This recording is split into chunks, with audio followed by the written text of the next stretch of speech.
तो dear student, आज हम बात करेंगे प्रसव टॉपिक के बारे में, पार्चुलेशन टॉपिक के बारे में, जो क्लास 12 का मोस्ट इंपॉर्टेंट टॉपिक है। तो आइए हम लोग समझते हैं प्रसव क्या होता है।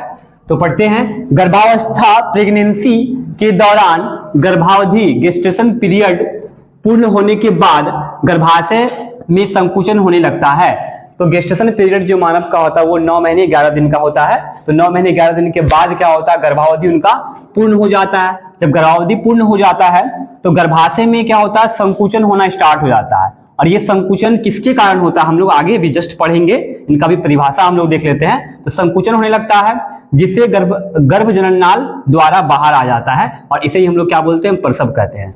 गर्भ जनन नाल का मतलब क्या होता है, इससे पहले बताए थे कि सर्विक्स और वेजिना मिलकर के क्या बनाता है, जनन नाल बनाता है ना, इससे पहले ही बता दिए हैं।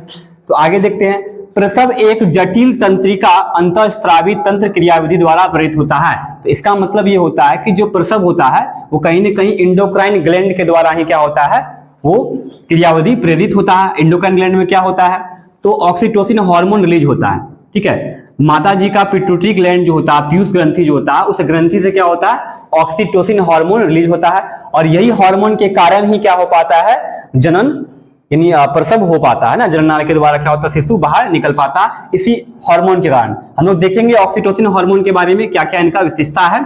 तो ऑक्सीटोसिन हार्मोन को हम लोग क्या बोलते हैं, लव हार्मोन भी कहते हैं। ये क्वेश्चन पूछा गया है ऑब्जेक्टिव में, बहुत ही इंपॉर्टेंट है, याद रखेंगे।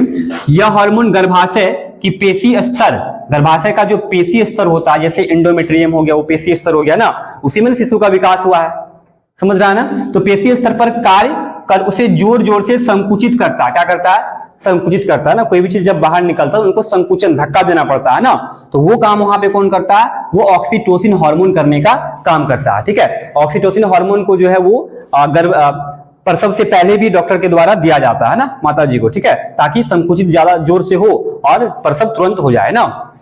ठीक है, गर्भाशय के संकुचन से ऑक्सीटोसिन और भी बढ़ जाता है और साथ ही शिशु मां के गर्भनाल या जनननाल से बाहर आ जाता है।